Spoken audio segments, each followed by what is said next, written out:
नमस्कार, study with Kailash भोगड़े के YouTube channel में फिर से आपका स्वागत। आज है शेरशाह, जो 1540 से 1545 रहा। सूर साम्राज्य का संस्थापक अफगान वंशी शेरशाह द्वितीय था। बहुत बार प्रश्न है। शेरशाह का जन्म 1472 में बजवाड़ा होशियारपुर में हुआ था। कहाँ हुआ था? बजवाड़ा होशियारपुर में। इसके बचपन का नाम फरीद था। यह शूर वंश से संबंधित था। इसके पिता हसन खां जौनपुर राज्य के अंतर्गत सासाराम के जमींदार थे। जौनपुर राज्य के अंतर्गत सासाराम के जमींदार कौन थे? तो शेरशाह के पिता। फरीद ने एक शेर को तलवार के एक ही वार से मार दिया। उसकी इस बहादुरी से प्रसन्न होकर बिहार के अफगान शासक सुल्तान मोहम्मद बहार खां लोहानी ने उसे शेर खां की उपाधि प्रदान की। किसने शेर शाह को शेर खां की उपाधि प्रदान की? तो बिहार के अफगान शासक सुल्तान था मोहम्मद बहार खां लोहानी ने उसे शेर खां की उपाधि दी। बहुत बार प्रश्न है। शेर शाह बिलग्राम युद्ध 1540 के बाद दिल्ली की गद्दी पर बैठा। किस युद्ध के बाद वो दिल्ली की गद्दी पर बैठा?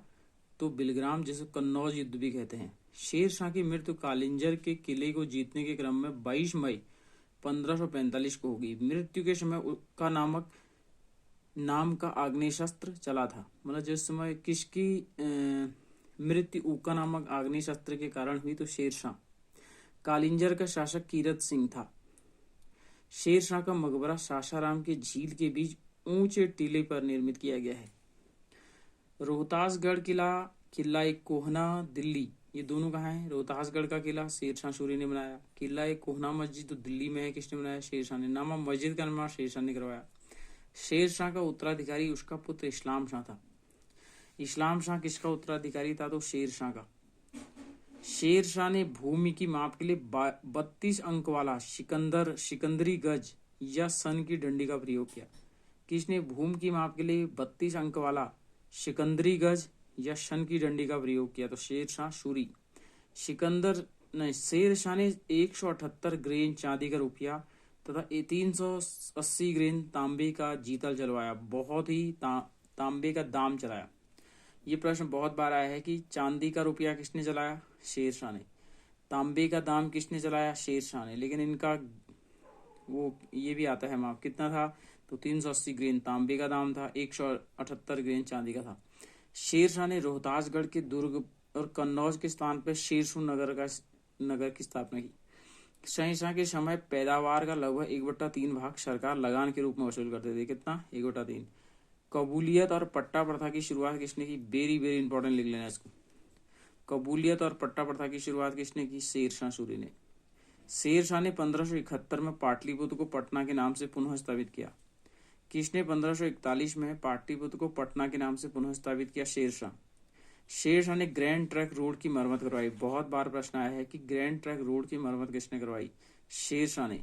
मलिक मोहम्मद जैशी शेरशाह के समकालीन थे। प्रश्न बना है कि मलिक मोहम्मद जैशी हिंदी कवि हैं, वो किसके समकालीन थे? तो शेरशाह।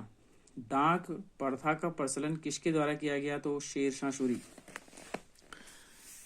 शेरशाह देखो, अकबर के समकालीन कुछ थे। रानी एलिजाबेथ 1558 से 1603 इंग्लैंड की महारानी थी। अकबर के समकालीन।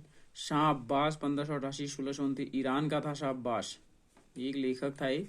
जार इवान चतुर्थ वेशियलवेज 1563 रूस का था।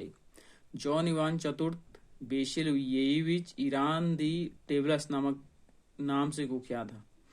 रूस का जार इवान दी टेरिबल के नाम से कौन प्रसिद्ध हुआ था? जॉर इवान चतुर्थ। कहाँ का था? तो रूस का। उसके बाद शेरशाह के बाद आता है अकबर, मतलब हुमायूं के बाद आता है। लेकिन हुमायूं जब भारत से विदेश भाग जाता है तो भारत में शूर राजवंश की स्थापना होती है। तो शेरशाह को फिर हुमायूं मार देता है। ठीक है। उसके बाद अकबर राजगद्दी पर प्राप्त करता है। तो अकबर का जो कार्यकाल रहा 1556 से 1605। तो अकबर का जन्म 15 अक्टूबर 1542 को हमीदा बानो बेगम के गर्भ से अमरकोट के राणा वीर शाल के महल में हुआ। ठीक है। अकबर के बचपन का नाम क्या था? तो जलाल। बहुत बार आया कि अकबर के बचपन का नाम क्या था? जलाल। अकबर का राज्याभिषेक कब हुआ? तो 14 फरवरी 1556 पंजाब के कालानौर नाम स्थान में। बहुत बार आया है कि अकबर का जन्म किस स्थान पर? तो कालानौर में। कब हुआ? 14 फरवरी 1556। अकबर के शिक्षक का नाम क्या था? अब्दुल लतीफ ईरानी। अब्दुल लतीफ था जो ईरानी विद्वान था।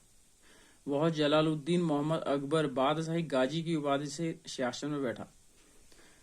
बैरम खां 1556 से 60 अकबर का संरक्षण रहा। तो अकबर द्वारा जीते गए कुछ राज्य थे। पहला मालवा। मालवा का शासक बाज बहादुर 1561 में जीता। उसका सेनापति आदम खां और पीर मोहम्मद।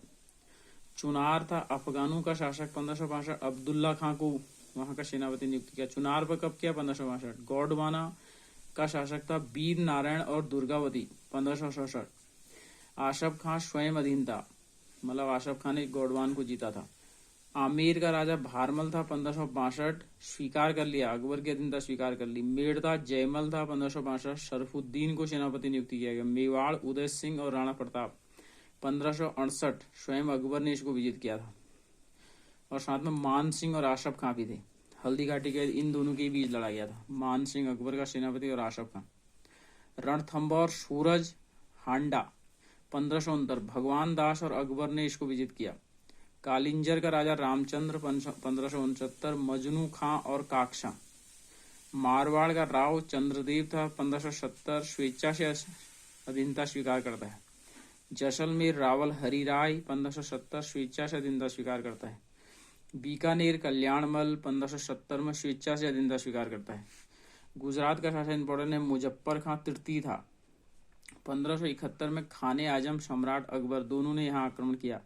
बिहार और दाऊद खां बंगाल 1574 से। मुनीम खां और खान खाना ने यहाँ अटैक किया। काबुल में शासक था हकीम मिर्जा 1581 को विजित किया, मान सिंह और अकबर दोनों ने। कश्मीर में यूसुफ याकूब खां था 1586, भगवान दास और कासिम खां। उड़ीसा में निसार खां था 1592, मान सिंह ने विजित किया। सिंध व जानी बेग था 1513, अब्दुल रहीम खानम खां ने विजित किया। बलूचिस्तान में पन्नी अफगान था 1595, मीर मासूम। कंधार में मुजफ्फर हुसैन था 1595, शाह बेग। दक्षिण भारत की विजय देख लेते हैं। खानदेश प्रदेश है, यहाँ का शासक अली खां था 1591 में विजित किया। मुगल सेना स्वेच्छा से अधीनता स्वीकार कर लेता है। दौलताबाद चांद बीबी थी 1599, मुराद अब्दुल रहीम खानम खां, अब्दुल फजल और अकबर। अहमदनगर बहादुर शाह चांद बीबी 1600 में।